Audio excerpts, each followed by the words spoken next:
அன்பு உறவுகளுக்கு வணக்கம். ஏற்கனவே நம்ம பெரியார் ஈவே ராமசாமி நாயக்கரை முதறிஞர் ராஜாஜி என்கிற கடப்பாரை வச்சு பொழந்திருப்போம். இன்றைக்கி நம்ம யாரை வச்சு பொழக்க போகிறோம்னா, அதுவும் அவருடைய நண்பர் தான், அதுவும் அவர் ஊர்லேயே பிறந்தவர் லட்சுமண ஐயர். லட்சுமண ஐயர், டி சீனிவாச ஐயர், இந்த ரெண்டு ஐயரை பற்றி தான் இன்றைக்கி நம்ம பார்க்க போகிறோம். அதாவது லட்சுமண ஐயர் ஈவேரா பிறந்த அதே மண் ஈரோட்டில் கோபிச்செட்டிப்பாளையத்தில் 1917 பிப்ரவரி 22 அன்னைக்கு பிறந்தவர். ஈவேரா என்னென்ன வாய்க்கிழிய பேசினாரோ அதையெல்லாம் செயல் வடிவத்தில் கொண்டு வந்தவர். ஆனால் நம் மக்களுக்கு யாருக்குமே தெரியாமல் அவருடைய வரலாறு மறைக்கப்பட்டு, பிற்படுத்தப்பட்ட மக்களுக்காகவும் அவர்களுக்கான கல்விக்காகவும் அவர்கள் வாழுகிற இடத்திற்காகவும் அவர்கள் பட்ட கடனுக்காக தன் சொத்தை எல்லாம் கொடுத்து உயர் சாதியினர்கிட்ட தாழ்ந்த சாதியினர் வாங்கிய கடனை தான் காசு கட்டி அவர்களை விடுதலை செஞ்சு அவர்களுக்கு ஒரு நல்வாழ்வு அளித்து அந்த மாணவர்கள் மாணவிகளுக்காக கல்வி அறக்கட்டளைகளை அமைத்து படிப்பதற்கான உதவிகளை செய்து மொத்தத்தில் தாழ்த்தப்பட்ட மக்கள் உயர்ந்த இடத்திற்கு வருவதாக உழைத்த ஒரு பிராமணர், ஐயர், சங்கி. இவங்க பாஷையில் சொல்லணும்னா சங்கி. அந்த சங்கி தான் லட்சுமண ஐயர். அவருடைய அப்பா டி சீனிவாச ஐயர். இவங்க டிஎஸ் வங்கி என்ற ஒரு வங்கியை கோபிச்செட்டிப்பாளையத்தில் நடத்திட்டு வந்திருக்காங்க. இவங்க பெரும் நிலமுடையவர்கள். அந்த காலத்தில் பெரும் நிலம் கிழார் அப்படின்னு சொல்லுவாங்க இல்லையா, ஜமீன்தார் மாதிரி மிகப்பெரிய நிலங்களை வைத்திருந்தவர். அப்பா மிகப்பெரிய சுதந்திர போராட்ட தியாகி, இந்த தேசத்தின் மீது பற்று கொண்டவர். ஏற்கனவே அவரும் தாழ்த்தப்பட்ட பிற்படுத்தப்பட்ட மக்களுக்காக தங்குவதற்காக தன் நிலங்களை எல்லாம் தானமாக கொடுத்தவர். அந்த வழியில் வந்தவர் தான் லட்சுமண ஐயர். லட்சுமண ஐயர் பற்றி யாருக்காவது தெரியுமா, இல்லை அவருடைய அப்பா டி சீனிவாச ஐயரை பற்றியாவது யாருக்குமான்னு தெரியும்னு கேட்டால் நம் மக்களில் இளைஞர்களில் பெரும்பாலான பேருக்கு தெரியாது. ஆனால் எல்லாருக்கும் தெரிஞ்ச ஒரே வெங்காயம் ஈவேரா வெங்காயம். வெறும் வாய்க்கிழியை மட்டும் பேசிக்கிட்டு இருக்கிற இடங்களில் எங்கெங்கெல்லாம் ஜமீன்தார்கள் பணம் படைத்தவர்களுக்காரங்களோ அங்கெல்லாம் போய் தங்கி உணவருந்தி விட்டு அவர்களை பற்றியே அந்த மேடையில் திட்டிட்டு மறுபடியும் அவர்கள் வீட்டிலே செலவுக்கு காசும் வாங்கிட்டு போனாருன்னு போன பதிவில் சொன்னோம் இல்லையா, அது வேற யாரும் இல்லை, இந்த லட்சுமண ஐயர் வீட்டில் தான். இப்படி தன் மக்களுக்காக தன் சொத்தை எல்லாம் கொடுத்தவர். தாழ்த்தப்பட்ட பிற்படுத்தப்பட்ட மக்களின் சமத்துவத்திற்காகவும் சமூக நீதிக்காகவும் பாடுபட்டவர். தன் இறக்கும்போது ஒரு சென்ட் நிலம் கூட தன் கையில் இல்லாமல் இறந்த இந்த சமூக சீர்திருத்தவாதி லட்சுமண ஐயர் பற்றி நம் மக்களுக்கு பெரும்பான்மையான பேருக்கு தெரியவே தெரியாது.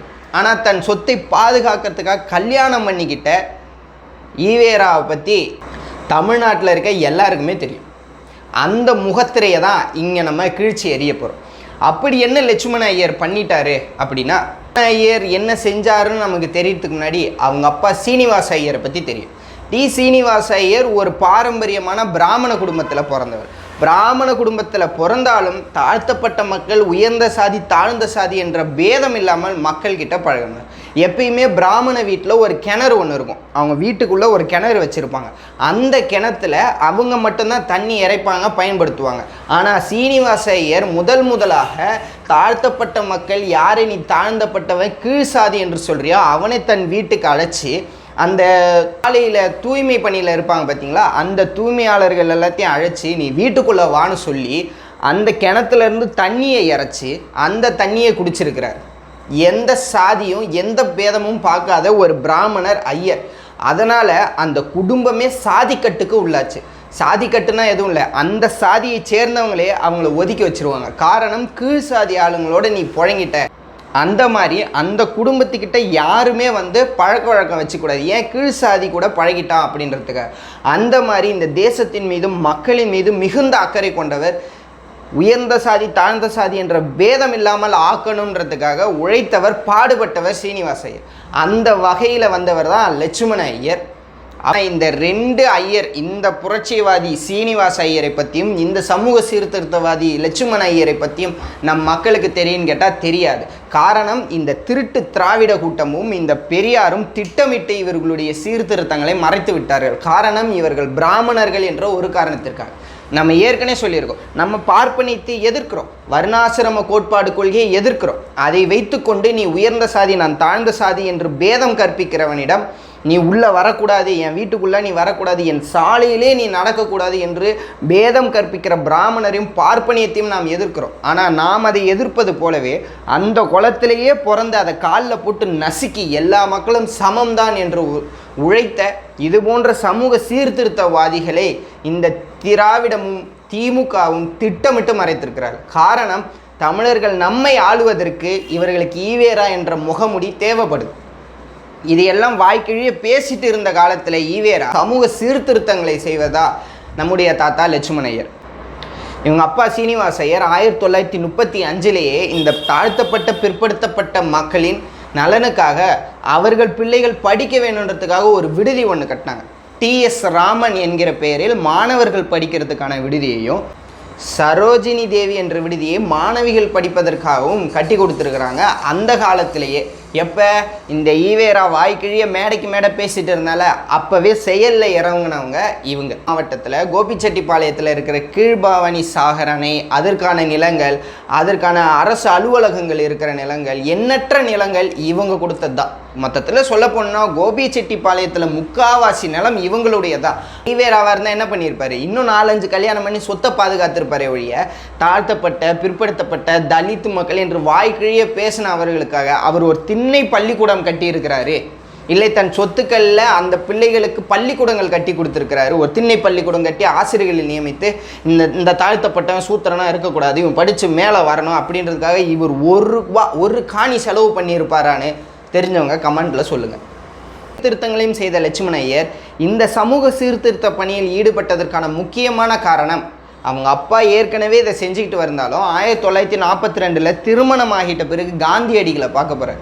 அப்போ காந்தி கேட்குறாரு, நீங்கள் என்ன சமூகம் அப்படின்னு கேட்டுட்டு, எதற்காக என்ன நம்ம காந்தியை பெருசாக மதிக்கிறோம், அவரே நம்மக்கிட்ட என்ன சமூகம்னு கேட்குறாரே அப்படின்னு நினைக்கும் போது தான் சொன்னார், நீ இந்த நாட்டின் விடுதலைக்கு இந்த நாட்டுக்கு ஏதாவது செய்யணும்னு ஆசைப்பட்டனா போ, நீ ஒரு ஐயர், பிராமணன், படித்தவன், சொத்து இருக்கிறவன், தாழ்த்தப்பட்ட பிற்படுத்தப்பட்ட மக்களுக்காக உன்னால் என்ன செய்ய முடியுமோ அதை செய்யினார். அவரிடம் சொன்ன அந்த ஒரு வார்த்தைக்காக தன் வாழ்நாள் முழுவதும் சாகும்போது 1 சென்ட் நிலம் கூட, அவ்வளவு பெரிய கோடீஸ்வரன், அவ்வளவு நிலம் இருந்த ஒரு பணக்கார வீட்டு ஜமீன்தார் வீட்டு பிள்ளையாக வாழ்ந்த அவர் தன் இறக்கும்போது தனக்கென்று 1 சென்ட் நிலம் கூட இல்லாமல் இறந்து போனார்.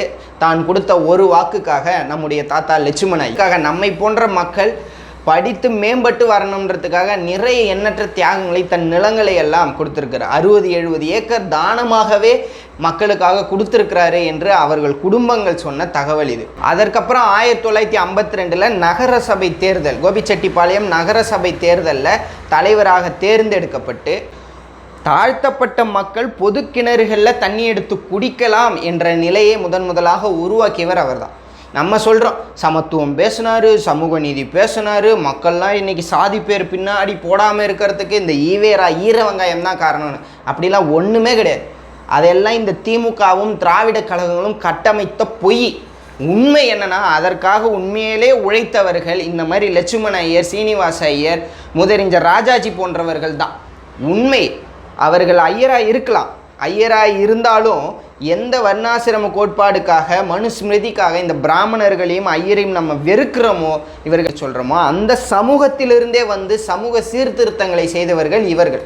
அதுபோல் மறுபடியும் 1986 கோபிச்செட்டிப்பாளையம் நகரசபை தேர்தலில் வெற்றி பெற்று அந்த காலத்தில் மலத்தை கையால் தான் அள்ளிட்டு போகணும். யாரோ இப்போ ஒருத்தவங்க மலம் கழிச்சிட்டு போயிட்டாங்கன்னா அந்த இன்னொரு சமூகத்தை சேர்ந்தவர்கள், அதுக்குன்னு ஒரு குறிப்பிட்ட சமூகமே இருப்பாங்க, அந்த சமூகத்தினர் வந்து அந்த மலத்தை கையால் அள்ளிட்டு போகணும். அந்த முறையை 1986 ஒழித்தவர் நம்முடைய தாத்தா லட்சுமண ஐயர். ஆனால் அவரை பற்றி யாராவது இந்த இளைஞர்களுக்காவது இல்லை மக்களுக்காவது யாராவது சீனிவாச ஐயர் யார், லட்சுமண ஐயர் யார், இவர்கள் என்ன செய்தார்கள் கேட்டால் தெரியாது. அவ்வளவு பெரிய ஜமீன்தார்கள் தன் நிலங்களை எல்லாம் தாழ்த்தப்பட்ட பிற்படுத்தப்பட்ட தலித் மக்களுக்காக கொடுத்துவிட்டு 60-70 ஏக்கர் நிலங்களை தானமாகவே கொடுத்துவிட்டு சொத்துக்களை எல்லாம் TS ராமன், சரோஜினி தேவி போன்ற விடுதிகளை அமைத்து பெண் பிள்ளைகளையும் ஆண் பிள்ளைகளையும் படிக்க வைத்து அதை நிர்வாகம் செய்வதற்காக தன் சொத்துக்களை எல்லாம் கொடுத்து, அதுபோல் தாங்கள் நடத்தி கொண்டிருந்த வங்கியில் ஏற்பட்ட இழப்பின் காரணமாக தங்களிடம் பணம் போட்டவர்களுக்கு 2 மடங்கு 3 மடங்கு நிலங்களாகவே திருப்பி கொடுத்து தனக்கென்று எந்த சொத்தையுமே வைத்துக்காமல் பிற்படுத்தப்பட்ட தாழ்த்தப்பட்ட மக்களுக்காகவே உழைத்து சமூக சீர்திருத்தங்கள் செய்த இவர் நம்முடைய தாத்தா லட்சுமண ஐயர் பற்றி யாருக்குமே தெரியும். இந்த திராவிட இயக்கங்களும் திமுகவும் திட்டமிட்டு இவர்களுடைய வரலாறை மறைத்திருக்கு. இதை விட கொடுமை என்னன்னா, 2011 நம்முடைய தாத்தா லட்சுமண ஐயர் இறந்து போகிறாரு. ஆனாலும் அந்த காலகட்டத்தில் அவரை பெரிசாக யாருமே பேசலை.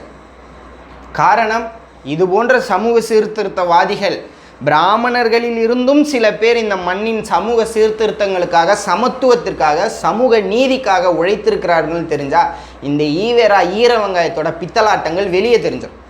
குறிப்பாக நான் ஏற்கனவே உங்ககிட்ட சொல்லியிருக்கேன்ல, இந்த ஈவேரா கோபிச்செட்டிப்பாளையத்தில் ஏதாவது கூட்டம் போட்டார்னா நேராக லட்சுமண ஐயர் வீட்டுக்குள்ளே போவார், சாப்பிடுவார், தங்குவார், அந்த கூட்டத்துக்கு போய் பேசுவார், அதே பிராமண பார்ப்பனியங்களை திட்டுவார், மறுபடியும் வந்து இவங்க வீட்டிலே சாப்பிட்டு செலவுக்கும் காசு வாங்கிட்டு போவாராம். இதை நான் சொல்கிறது பொய்னா நீங்கள் இணையதளங்களை தேடி பாருங்கள், அவங்க குடும்பங்கள் பேசின பதிவே இருக்குது. இங்கே வந்து சாப்பிட்டு செலவுக்கெலாம் காசு வாங்கிட்டு போவார் அப்படின்னு. அப்போ கூட நம்ம தாத்தா லட்சுமண ஐயர் என்ன சொல்லுவாராம், மற்ற பிராமணர்கள் கேட்பாங்களாம், அவன் நம்மளையே திட்டுறான் மேடை போட்டு, நீ அவனை என்னதான் இருந்தாலும் அவர் கருத்து சரிதானே, நம்ம சூத்திரன் இழிமகள்லாம் சொல்கிறோம், அது தப்பு தானே சரிதானே, நீ இவ்வளவு பெருந்தன்மையாக பேசுகிறவர் எங்கேயாவது இந்த லட்சுமண ஐயரை பற்றி ஈவே ராமசாமி நாயக்கர் குறிப்பிட்டிருப்பாரா? என்னுடைய நண்பன் இருக்கான், அவன் எப்படிப்பட்டவன், அவன் நல்லவன், அவனை போல பிராமணர்கள் பாப்பனர்கள் இருந்தால் ஏற்றுக்கலாம், ஆனால் அப்படி இல்லையே, லட்சுமண ஐயர் போல் வருமா அப்படின்னு ஒரு இடத்துலையாவது இவர் பேசுனது இருக்கா? பேச மாட்டாங்க. ஏன்னா இவங்க வேலையே திருடுறது தான். லட்சுமண ஐயர் செய்த இவ்வளவு தியாகங்களையும் எழுதிட்டு கீழே அவங்க வேற எழுதிப்பாங்க. இதை கேட்குற உங்களுக்கே ஆச்சரியமாக இருக்கலாம். மலத்தை கையால் அழிக்கிற மொழியை ஒழிச்சவர், பொது குடங்களில் பொது கிணறுகளில் தண்ணி எடுத்து குடிக்கலாம், தாழ்த்தப்பட்ட மக்கள் பிற்படுத்தப்பட்ட மக்கள்னு நிலைமையை கொண்டு வந்தவர், தாழ்த்தப்பட்ட மக்கள் பிற்படுத்தப்பட்ட மக்களுக்காக அவர்களுடைய பிள்ளைகளின் கல்வி நலனுக்காக விடுதிகளை அமைத்து தன் சொத்துக்களை வைத்து நிர்வாகம் செய்தவர், அவர்கள் தங்குவதற்காக குடியிருப்புக்காக தன்னுடைய நிலங்களை எல்லாம் தானமாக கொடுத்தவர், அது மட்டும் இல்லாமல் அரசாங்கத்திற்கு தேவையான அளவுக்கு நிலங்களை தானமாக கொடுத்தவர். அப்போ இவ்வளவு புரட்சியை செய்தவர் இந்த மண்ணில் யாருக்குமே தெரியல. ஆனால் சொத்தை இருக்கிற கொஞ்ச நஞ்ச சொத்தை பாதுகாக்கணும் மணியம்மையை கல்யாணம் பண்ணிக்கிட்டு வாய்க்கிழியே பேசிக்கிட்டு இருந்த ஈவேராவுடைய மண், தந்தை பெரியாரெல்லாம் இங்கே ஒன்றுமே நடந்திருக்காது அப்படின்னு வாய்க்கிழியே பேசுகிற இவங்க நம்முடைய தாத்தா லட்சுமண ஐயர் இல்லைனா தான் இது எதுவுமே நடந்திருக்காதுன்னு அவங்களால சொல்ல முடியுமா? உண்மையை சொல்லப்போனால் இவர் தான் மிகச்சிறந்த சமூக சீர்திருத்தவாதி. அவர்களுடைய தியாகங்களை, எண்ணற்ற தியாகங்களை சொல்லிக்கொண்டே போகலாம். ஒருவேளை இதை பார்க்குறவர்களுக்கு அவரை பற்றி இன்னும் தெரிந்து கொள்ளணும்னா கமெண்ட்டில் சொல்லுங்கள், அவரை பற்றி இன்னும் விரிவான ஒரு காணொலியை போடுகிறேன். உண்மையிலேயே சமூக சீர்திருத்தவாதினா அது நம்முடைய தாத்தா டி சீனிவாச ஐயரும் லட்சுமண ஐயர் தான். பெரியார் என்பது ஒரு போலி பிம்பம். ராமசாமி நாயக்கர் இந்த மண்ணுக்கு எதுவுமே செய்யலை, வாய்க்கிழியே பேசுனதோடு சரி. ஆனால் களத்தில் இறங்கி சமூக சீர்திருத்தங்களை செய்தது லட்சுமண ஐயரும் சீனிவாச ஐயரும் போன்ற பிராமணர்களில் சில பேரும் இருக்கிறார்கள். அதனால் இந்த பிராமணர்களை கொண்டே அவர் எந்த பார்ப்பனிய பிராமணத்தை எதிர்த்தாரோ அந்த பிராமணனில் நல்லது செய்தவன், சீர்திருத்தங்கள் செய்தவர்களை கொண்டே இந்த ஈவேராவின் முகத்திரையை கிழிப்பது தான் நம் நோக்கம். அடுத்த பதிவில் தொடர்வோம். நன்றி, வணக்கம்.